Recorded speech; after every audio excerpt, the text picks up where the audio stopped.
Bandara Sultan Mahmud Badarudin II Palembang yang kini telah kembali menjadi bandara internasional, rencananya bulan Agustus mendatang akan kembali rute internasional dengan menggunakan maskapai AirAsia.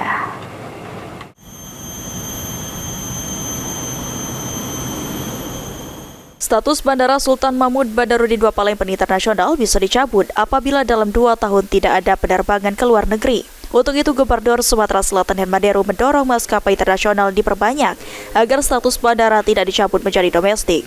Keterlibatan maskapai internasional sangat penting karena dapat mengisi rute-rute penerbangan ke luar negeri. Sekarang udah kembali internasional, apa tugas kita? Maskapainya.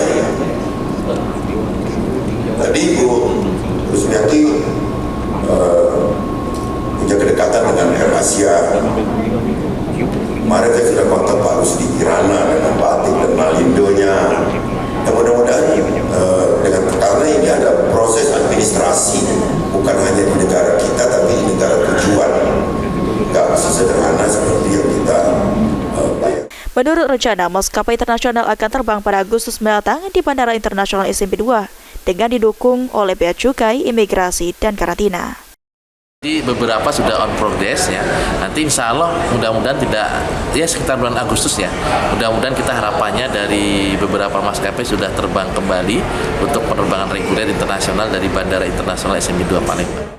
Sejauh ini, maskapai yang kemungkinan akan layani internasional di Bandara Sultan Mahmud Badarudin II Palembang yakni AirAsia. Hafid Zainul, PAL TV.